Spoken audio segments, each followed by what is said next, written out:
चलिए हम लोग आज डिस्कस करेंगे प्रिज्म। ठीक है, व्हाट इज प्रिज्म, होता क्या है। जैसे बच्चे से पूछा जाता है भाई प्रिज्म क्या है, तो डिफरेंट बड़े अजीब आंसर आते हैं। जैसे ट्रायंगुलर शेप ना, ट्रायंगुलर शेप ग्लास का बना हुआ है। ऐसा नहीं है कि हर चीज़ क्या है लेंस है या प्रिज्म केवल ग्लास का ही बना होता है। दिस में मेड बाई फाइबर। आप देखो चश्मा पर बनाते हैं ना, उसमें फाइबर लेंस लग रहा है आजकल, से हल्का होता है। ठीक है, तो हर चीज़ ग्लास की नहीं बनी होती। अलग बात है कि हम लैब में प्रिज्म है या लेंस है हम ग्लास का देखते हैं। ठीक है, तो प्रिज्म भी क्या होता है, ग्लास का होता है, फाइबर का हो सकता है, वाटर का हो सकता है, एयर प्रिज्म, जैसा भी डिफरेंट टाइप। तो हमारा भी इसमें क्या होगा, प्रिज्म की भी इस पर क्या हमारी डेफिनेशन होगी। हाँ, जिसमें नहीं कि ट्रायंगुलर शेप है और ग्लास का बना हुआ मटेरियल है, उसे हम प्रिज्म बोल देंगे। साइड क्या उसकी होती है, इक्विलेटरल होती है। ऐसा सब कुछ नहीं है, बिल्कुल चेंज है। अब क्या चेंज है देखना है, सिंपल देखिए। अगर कोई प्रिज्म होगा, प्रिज्म क्या होता है देखिए, उसमें जो रिफ्रैक्शन होता है, तो रिफ्रैक्शन के लिए कितने आपके फेसेज रिस्पॉन्सिबल हैं, क्या देखना है। अब देखिए, अगर मान लीजिए कोई प्रिज्म है, नो डाउट इसका दिखता शेप कैसा है, इसका जो शेप क्या दिख रहा है, वो शेप ट्रायंगुलर का ही दिख रहा है। ठीक है, तो कभी कभी जो दिखता है वो होता नहीं ना, चेंज हो गया। लेकिन देखिए जो रिफ्रैक्शन होगा, मान लीजिए हमारा प्रिज्म हो गया, ठीक है, तो रिफ्रैक्शन क्या, रिफ्रैक्शन अगर यहाँ से होगा तो यहाँ लाइट निकलेगी, या यहाँ से लाइट यहाँ निकल जाएगी, यहाँ से इंसिडेंट यहाँ निकल जाएगी। तो देखिए जब भी यहाँ से रिफ्रैक्शन थ्रू प्रिज्म हो रहा है, केवल यहाँ दो ही फेस काम आ रहा है, दो ही फेस काम आ रहा है। एक और दिमाग होता है कि इसका शेप क्या इक्विलेटरल ट्रायंगल होता है, कुछ नहीं है। क्या होता है इसका, क्या करता है कि यहाँ पे एक एंगल 90 डिग्री होता है। ठीक है, या एक होता है जिसको बोलते हैं आइसोसेलेस प्रिज्म, उसमें क्या होता है एक 90 होगा तो 45 डिग्री हो जाएगी। ठीक है, तो डिफरेंट टाइप के प्रिज्म होते हैं, हमें कहाँ पर किस टाइप का प्रिज्म लगाना है, कैसा उसका शेप देना है, वो डिपेंड करता है एज आवर रिक्वायरमेंट।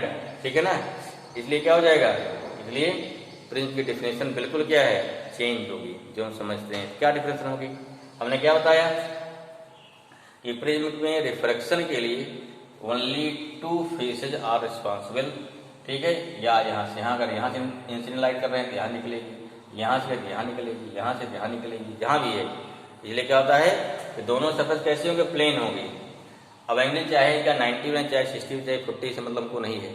ठीक है, इसका पहली बात क्या हो गया कि प्रिज्म कैसा मीडियम है, ऐसा नहीं कि यहाँ पे क्या इसका इंडेक्स कुछ और हो जाए, यहाँ रिफ्रैक्टिव इंडेक्स कुछ और हो जाए, यहाँ ये भी नहीं है। क्या चाहिए, इस प्रिज्म का पूरा हर जगह रिफ्रैक्टिव इंडेक्स का सेम होना चाहिए। अगर हर जगह इसका रिफ्रैक्टिव इंडेक्स सेम है, what is meaning, means density क्या उसकी हो गई, हर जगह सेम हो गई। अगर डेंसिटी हर जगह सेम हो गई, दिस मीन्स क्या होगा, this is the homogeneous medium. कैसा मीडियम हो गया, होमोजीनियस हो गया।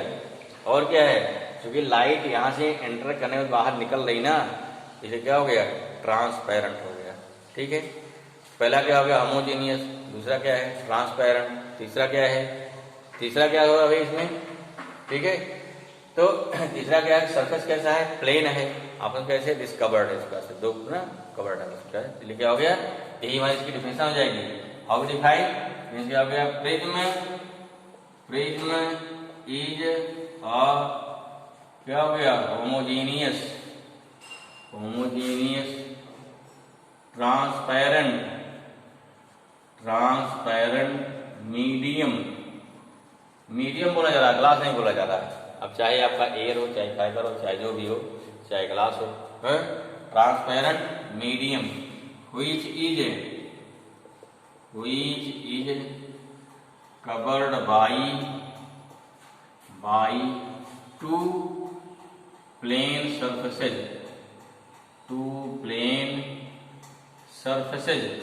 जो दो प्लेन सरफेस से क्या हो गया, कवर्ड होगा। ठीक है, is known as, surfaces is known as prism, is known as prism. और क्या हो गया, जो दोनों से जहां से कवर्ड है, इसी क्या बोलेंगे, इसी बोलते हैं angle of prism. B C नहीं होगा, जहां से रिफ्रैक्शन हो रहा है जिस प्लेन सरफेस से। ठीक है, and angle between both plane is known as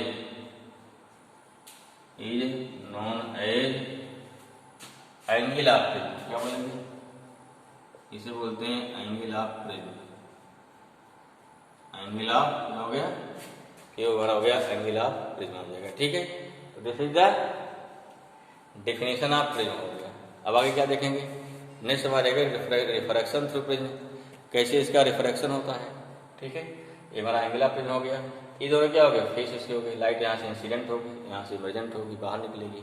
ठीक है, नेक्स्ट क्या लेते हैं? Refraction through prism. ये हम निकलेगा कितना डेविएशन होगा उसको देखते हैं, हमारा फार्मूला निकलेगा। ठीक है, क्या बनेगा? रिलेशन। तो टॉपिक हमारा नेक्स्ट क्या हो गया? रिफ्रैक्शन थ्रू प्रिज्म और you can say deviation produce by prism. ठीक है, फिगर ध्यान समझिए कि फिर कैसे बनेगा। ये मान लीजिए कोई प्रिज्म हो गया, मान लीजिए कैसा प्रिज्म हमारा है? इक्विलैटरल ही सही, कोई बात नहीं है। ये प्रिज्म हो गया। लाइट रे क्या हो गई? ये हो गया ABC। ठीक है, लाइट रे यहाँ से इंसिडेंट हो रही है, ये क्या हो गया? This is the incident ray. अब यहाँ डाल देंगे नॉर्मल। लाइट कहाँ जा रही है? रेयर से डेंसर में। अगर जाए रेयर से डेंसर में, देन क्या हो जाएगा? लाइट क्या है? दी जाएगी टुवर्ड्स द नॉर्मल ना। इसका एक्चुअल पाथ हमारा क्या देखे? This is the actual path. ये हमारा क्या इसका हो गया? ये एक्चुअल पाथ हो गया। लाइट यहाँ डिवीट हो गई। ठीक है, अब फिर यहाँ नॉर्मल दूसरा डाल दी भाई, ये दूसरा नॉर्मल हो गया। ये हो गया N2 हो गया। अब लाइट कहाँ जाएगी?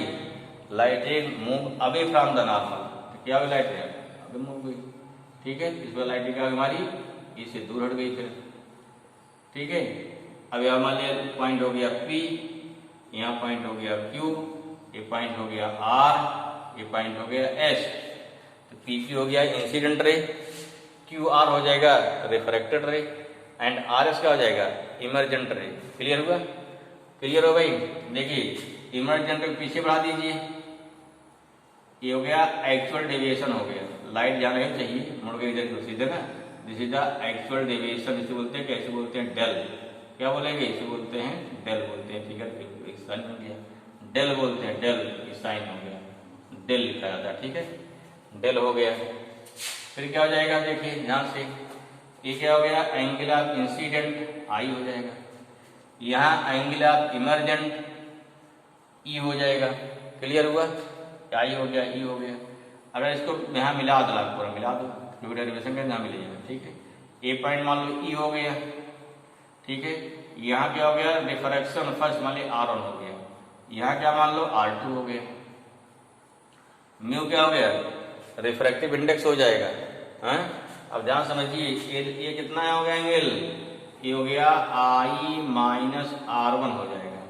यहाँ कितना हो गया? E माइनस R2 हो जाएगा। ठीक है, दिख रहा है? ए पॉइंट मान लो यहाँ D हो गया। ध्यान से भाई, थोड़ा फिगर बड़ा कर लीजिए, बना लीजिए। यहाँ बता दे रहे हैं, यहाँ सीधे घटा लीजिए ना। I1 यहाँ R1 हो गया, ये पूरा वर्टिकली हो जाएगा ना, पूरा I हो जाएगा। हमें से R1 घटा दीजिए, I माइनस R1। यही हमारा क्या? डेविएशन हो गया। I माइनस R1 क्या हो जाएगा? Deviation from first surface. And यहाँ क्या? सेकंड हो गया। क्लियर हुआ? तो इस प्रकार से क्या हो गया? ये हमारा हो गया ये रिफ्रैक्शन थ्रू प्रिज्म का हो गया रे डायग्राम। क्लियर हुआ? अब यहाँ क्या निकालेंगे? पहला निकालते हैं रिफ्रैक्शन फार्मूला निकालेंगे, साथ साथ इस एंगल आई में, ई में और कैपिटल ए में और डेल में चार चीज इन्होंने यहाँ पे हैं। कौन कौन सा है? आई है, डेल है और ई है और क्या है? ए। ये चार चीज आपको नोन रहता है। इन्हीं चारों में पहले देते हैं कि इन चारों में क्या रिलेशन होगा, इसको निकालिए। फिर इसके हेल्प निकालते हैं, क्या इसके निकालते हैं रिफ्रैक्शन फार्मूला। ठीक है ना? बढ़े आगे, चलिए शुरू करते हैं। फिर यहाँ क्या दिखा दिया भाई हमने? लेट PQ क्या हो गया? Incident ray. QR क्या हो गया? रिफ्रैक्टेड रे। RS क्या हो गया? इमर्जेंट रे, बाहर निकल रही है। सेम पे एंगल I क्या हो गया? Angle of incident. R1 R2 देखिए, R1 क्या हो गया? फर्स्ट सरफेस क्या हो गया? Angle of refraction. अगर लाइट इधर से आएगी, इधर से, तो E क्या हो गया? Angle of incident. ये क्या? रिफ्रैक्शन हो गया, इसे मान लिया गया। या अगर राइट लेफ्ट जा रहे हैं तो R2 क्या हो जाएगा? एंगल ऑफ इंसिडेंट हो जाएगा। तो ये क्या हो गया? मान लिया यहाँ पे एंगल ऑफ रिफ्रैक्शन। E क्या हो गया? Angle of emergent. ए क्या हो गया? एंगल ऑफ प्रिज्म बोलते हैं। डेल क्या हो गया? Angle of deviation. लाइट जा रही सीधे, इतना डेविएट हो गई। और म्यू हो गया रिफ्रैक्टिव इंडेक्स ऑफ मटेरियल। ठीक है, वीडियो पॉज करके इसको नोट कर लीजिए क्या क्या दिया है।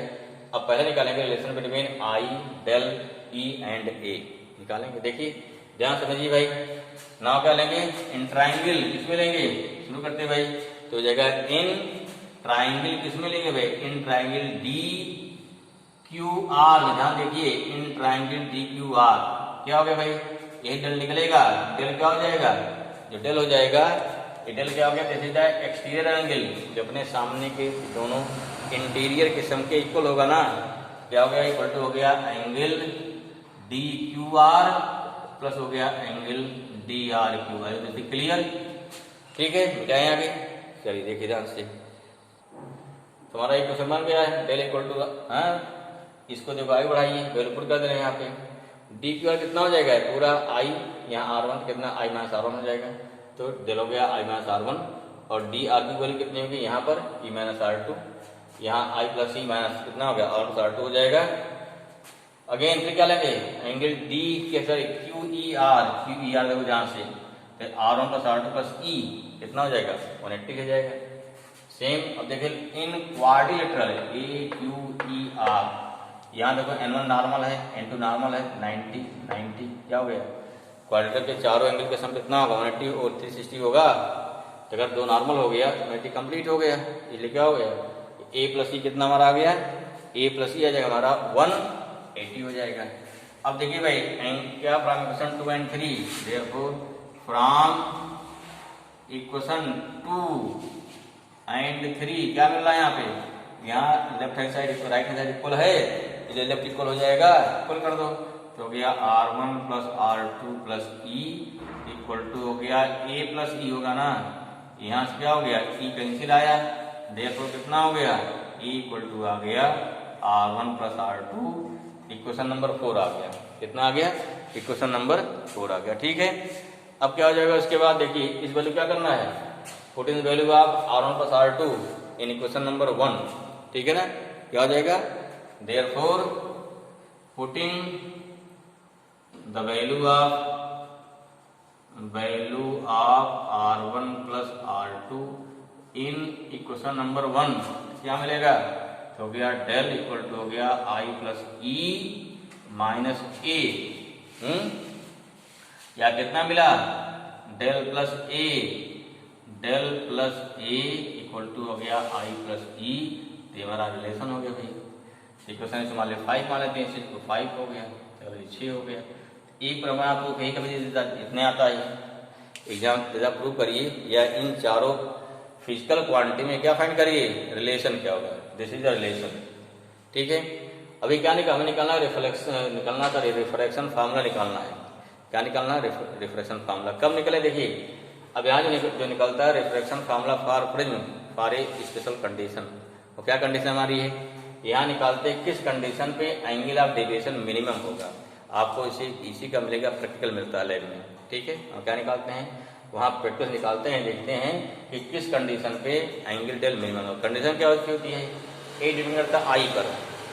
देखा यह गया कि अगर आई वैल्यू चेंज करिए, जब आई वैल्यू एक मिनिमम वैल्यू या एक फिक्स वैल्यू से अगर कम है तो डेविएशन क्या है, बढ़ता है। अगर उस वैल्यू से बढ़ाइए आई की वैल्यू फिर बढ़ता है, तो मैंने क्या हो गया, एक फिक्स वैल्यू के लिए हमारा क्या होता है, डेल वैल्यू क्या होती है, मिनिमम होती है। और जिस कंडीशन पे डेल वैल्यू मिनिमम होगी उसे बोलते हैं angle of minimum deviation. In that case क्या हो जाएगा, आई इक्वल टू आर हो जाएगा, R1। यहाँ क्या हो गया, ई इक्वल टू क्या हो गया ना, तो सारे एंगल क्या होते हैं, यहाँ से बराबर हो जाते हैं। सर ये आई इक्वल टू आर नहीं होगा, उसमें R1 इक्वल टू R2 रहता है, और आई इक्वल टू ई धर देना है। क्या हो जाएगा कि in case of angle of minimum deviation i equal to कितना हो गया, ई, R1 इक्वल टू क्या हो गया, R2। अब अगर दोनों बराबर हो गए तो क्या हो गया, ऑटोमेटिक बराबर हो जाएंगे। ऐसा समझ में, ये चीज निकालना होता है। तो देखते हुए आगे फिर तो मैंने क्या भाई गया, condition of angle of minimum deviation पे दिखाएंगे। क्या है इसका, फ्रॉम प्रैक्टिकली है, it is observe that the angle of deviation is depends upon angle of incident, ठीक है, आई डिपेंड करेगा। Hence, for a particular value of angle of incidence, the angle of deviation is minimum, as shown this figure या as shown this graph। देखो ध्यान से graph, यहाँ I बढ़ रहा है ना, अगर इस आई की वैल्यू क्या छोटी है, डेल आगे बढ़ रहा है, आई से वैल्यू बढ़ रही है तो भी बढ़ रहा है, दोनों बढ़ रहा ना, इसलिए क्या है, इस पर डिपेंड कर रहा है। ठीक है ना। तो यहाँ इसका हो जाएगा हमारा।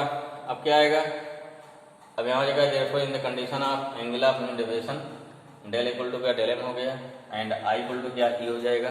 और क्या हो जाएगा इसके अलावा, और हमारा यहाँ हो जाएगा कितना, R1 equal to R2 equal to कितना हो जाएगा, ये हो जाएगा R, इसको मान लिया हमने। ठीक है, इसका मान लेंगे कि R1 equal to R2 equal to क्या हो जाएगा, R हो जाएगा। ठीक, अब इस कंडीशन को लगा देना जो पीछे सारी इक्वेशन है।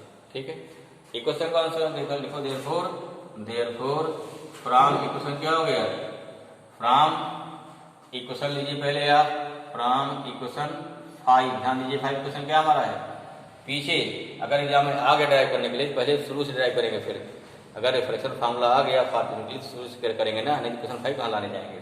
जो क्या देखिए वहां डेल क्या था, डेल था आई प्लस ई माइनस ए है शायद ना, चेक करो। अब कितना हो जाएगा, अब डेल कितना हो जाएगा, डेल एम हो जाएगा। यहाँ आई प्लस आई हो गया माइनस ए हो जाएगा, या कितना आया, del M plus A equal to 2i। हमको एक्चुअली यहाँ पे आई और आ निकालना है, तभी लग पाएगा, इसमें सलाह ले किया जा रहा है। क्या हो जाएगा, देयरफॉर आई इक्वल टू आ जाएगा del M plus A upon 2 आ जाएगा। इक्वेशन में कितना हो गया भाई, उसी कंटिन्यूएशन में 7 हो गया, क्योंकि 5 था फिर 6 था फिर क्या हो गया 7 हो गया। ठीक है, इक्वेशन 7 हो गया। आगे बढ़ाइए, फिर देखिए ध्यान से, मिटा दे रहे हैं। हाँ, फिर क्या आ जाएगा उसके बाद,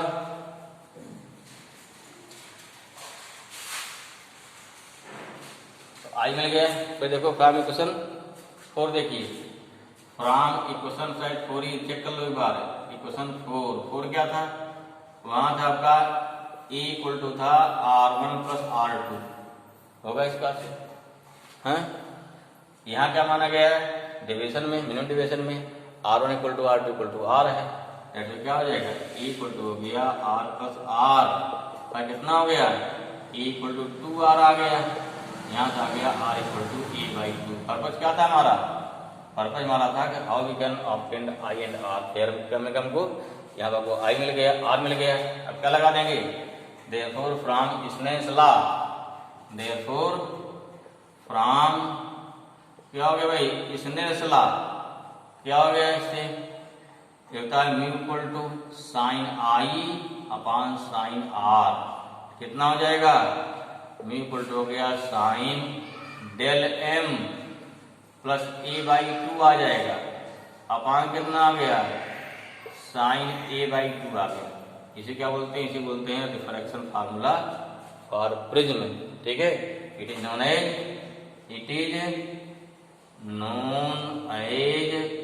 रिफ्रैक्शन फार्मूला, रिफ्रैक्शन फार्मूला हो गया, फार्मूला ऑफ प्रिज्म। ठीक है, ओके, क्लियर हुआ। चलिए भाई, ठीक है। अब क्या देखेंगे, इसमें देखना हमको है, अगर ये प्रिज्म बहुत थिन हो जाए तब क्या हो जाए, इस पर कंडीशन हो जाएगी, उसके लिए लिख लेते हैं। ठीक है ना। तो हमारा क्या होगा next, refraction formula for thin prism. अगर प्रिज्म थिन है क्या होगा, इसका एंगल ही बहुत छोटा हो जाएगा। देखिए यहाँ पे as you know that the refraction formula of prism अभी निकाल चुके हैं, mu equal to sine del M plus A/2 upon sine A/2। अब यहाँ ये बहुत छोटा हो गया ना, जैसे एंगल क्या हो गए, बहुत छोटे हो जाएंगे।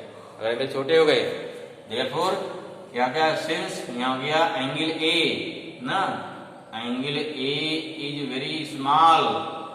अगर वेरी स्मॉल हो गया तो क्या हो जाएगा, therefore sine del M plus A upon two कितना बचेगा, equal del M plus A/2 बचेगा, एंड साइन A/2 कितना बचा, ओनली A/2 बचा। ठीक है ना। अब क्या हो जाएगा, देयरफॉर हो गया फ्रॉम इक्वेशन फर्स्ट क्या मिल जाएगा हमको, इक्वेशन फर्स्ट में हो गया म्यू इक्वल टू आ जाएगा, ये हो गया del M plus A upon 2, upon कितना हो गया, अपॉन हो जाएगा A/2, नहीं यहाँ से क्या 2 कट जाएगा, क्या बचा, दिस हो गया mu equal to del M plus A upon ही हो जाएगा। ठीक है, क्या कर देंगे इसको, बाई क्रॉस मल्टीप्लिकेशन, मिटा देने दो तो भाई, ठीक है ना। क्या बनेगा यहाँ पर, मिटा दिए इसको, क्या बना, इसको कह दिया क्रॉस मल्टीप्लिकेशन, हो गया म्यू ए इक्वल टू हो गया डेल एम प्लस ए, और कितना हो गया del M, mu A minus ए आया, डेल एम कितना हो जाएगा, म्यू माइनस 1 इंटू ए आया। सिंपल है ना। तो ये क्वेश्चन आता है 1 नंबर में, क्लियर भी है, दे दिया। इफ एंगल ऑफ प्रिज्म कितना है, 4 डिग्री है मान लो, तो पूछ लिया फाइंड द डेविएशन, म्यू दिया रहेगा 1.5 मान दिया है, बोले पुट करो क्या मिल जाएगा, एंगल ऑफ डेविएशन मिल जाएगा, ठीक है। तो इस क्लास के हमारा रेफरेंस के फार्मूले हो, कुछ चीज़ें और बची प्रिज्म में, इसको बताएंगे नेक्स्ट वीडियो में, फिर कुछ क्वेश्चन कराएंगे, फिर हमारा पॉइंट अगला पॉइंट क्या आ जाएगा, इसी कंटिन्यूशन में आ जाएगा फिर ऑप्टिकल इंस्ट्रूमेंट, जो कि हमारा लास्ट पॉइंट है या लास्ट टॉपिक है, रे ऑप्टिक्स का। फिर इसका स्टार्ट होगा हमारा, फिर स्टार्ट होगा वेव ऑप्टिक्स। ओके भाई, चलिए, थैंक यू।